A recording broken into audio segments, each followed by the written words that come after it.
बिस्मिल्लाहिर्रहमानिर्रहीम अस्सलाम वालेकुम दोस्तों, मैं हूं Usman Ali. Welcome to my channel. और आज की वीडियो के अंदर हम बात करेंगे कि अगर कोई शामलात की जगह है तो अगर कोई उस प्रॉपर्टी को परचेज़ करना चाहता है तो वो किस तरह से परचेज़ करेगा और इसके अलावा क्या क्या डॉक्यूमेंट्स जो हैं वो उसको तैयार करवाने की ज़रूरत है। आज की वीडियो के अंदर हम इसी मौजू के ऊपर बात करेंगे।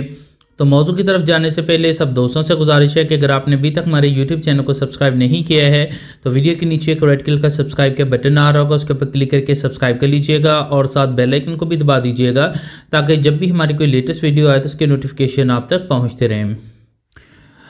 देखिए, सबसे पहले हम बात कर लेते हैं कि अगर कोई भी प्रॉपर्टी है और अगर कोई भी शख्स जो है वो उसको परचेज़ करना चाहता है तो ज़ाहिर बात है उसने परचेज़ करना है और परचेज़ करने के बाद जो है वो अपने नाम के ऊपर सेल डीड करवा लेनी है, उसके अपने नाम के ऊपर रजिस्ट्री करवा लेनी होती है।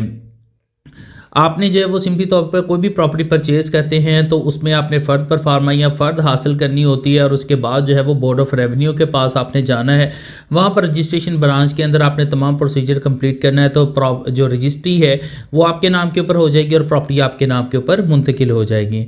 लेकिन जो शामलात की जगह होती है, अब अनफॉर्चुनेटली जो शामलात की जगह है इसका रिकॉर्ड जो है वो बोर्ड ऑफ़ रेवेन्यू के पास नहीं होता है। और इसके लिए सिंपल सा तरीक़ाकार है कि अगर कोई शख्स जो है वो शामलात की जगह है उसको परचेज़ करना चाहता है तो डेफिनेटली इसके अंदर जो है वो प्रॉपर्टी की रजिस्ट्री मुमकिन नहीं है। उसकी जो है वो अगर एग्रीमेंट के ज़रिए भी आप उसको एग्रीमेंट को भी रजिस्टर करवाना चाहें तो वो भी रजिस्टर नहीं आप करवा सकते,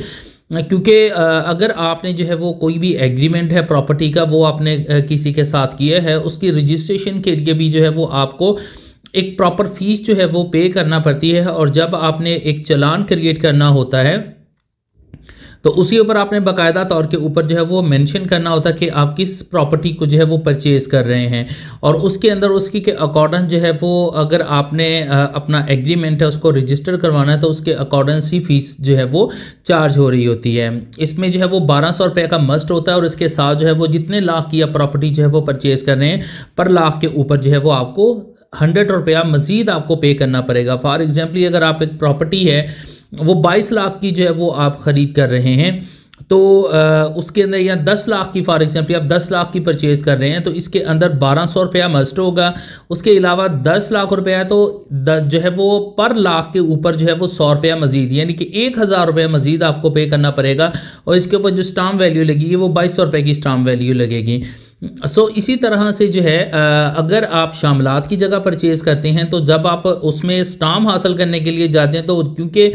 बोर्ड ऑफ़ रेवेन्यू के पास जो है वो उसका रिकॉर्ड अवेलेबल नहीं होता है, लिहाजा आप प्रॉपर स्टाम्प ड्यूटी पे नहीं कर सकते और इसकी वजह से आपका एग्रीमेंट भी जो है वो रजिस्टर नहीं होता है।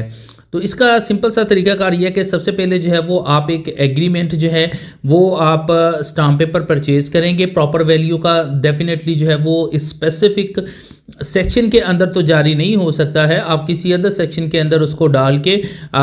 जो ई स्टाम्प की वेबसाइट है वहाँ से एक चालान क्रिएट करके एक स्टाम्प पेपर हासिल कर लेंगे और उसके ऊपर जो है वो आप कंप्लीट जो है वो आप अपना एग्रीमेंट और तमाम उसके ऊपर जो है वो सेल उसको लिखेंगे। लिखने के बाद जो है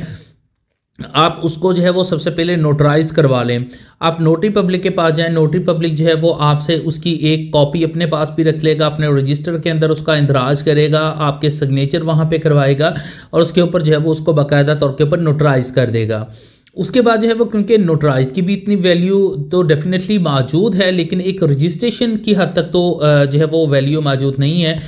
उसके लिए जो है वो कल के वो बंदा जो है वो इससे इनहराफ ना करें या उसके लीगल हेयर्स जो हैं वो कल को इसके ऊपर कोई एतराज़ फाइल ना करें। उसका बेहतरीन तरीकाकार यह है कि आप उसकी मर्ज़ी के साथ जो है वो एक आप डेक्लरेशन सूट जो है इस्तक़रार हक़ का जो दावा है वो आप कोर्ट के अंदर फाइल करें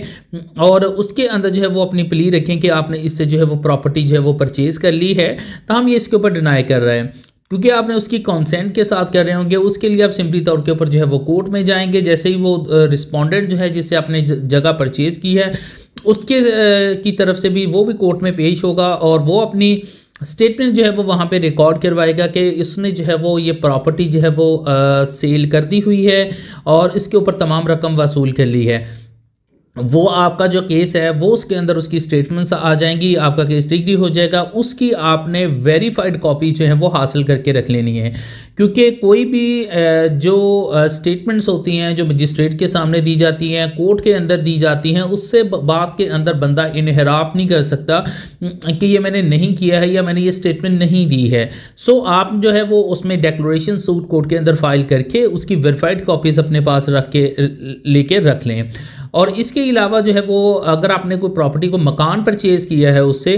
तो डेफिनेटली जो है वो उसके ऊपर डोमेस्टिक मीटर्स इंस्टॉल होंगे, कोई बिजली का, कोई गैस का या कोई और दीगर कोई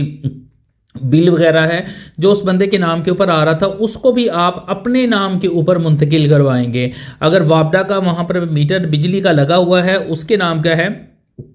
आप उसको जो है वो अपने नाम के ऊपर करवा लें। और इसमें जितने भी यूटिलिटी बिल्स हैं वो भी आप अपने नाम के ऊपर जो है वो, अगर आप मकान वगैरह को प्रॉपर्टी परचेज कर रहे हैं जिसके ऊपर कोई मीटर इंस्टॉल है, तो वो भी आप अपने नाम के ऊपर करवाएंगे। सो इस तरह से जो है वो आप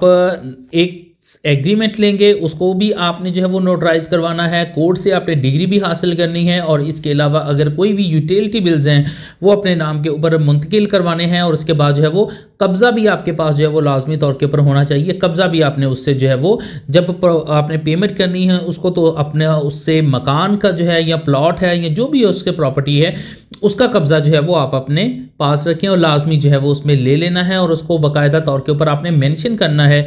एग्रीमेंट के अंदर, अपने केस के अंदर, के कब्ज़ा भी उसने जो है वो आपको डिलीवर कर दिया है। सो इस मौजू से मुतल्लिक़ अगर आपका कोई सवाल है तो वीडियो के नीचे कमेंट करके भी पूछ सकते हैं, मेरे व्हाट्सएप नंबर के ऊपर वॉइस मैसेज करके भी पूछ सकते हैं। थैंक फॉर वॉचिंग एंड अल्लाह हाफ़िज़।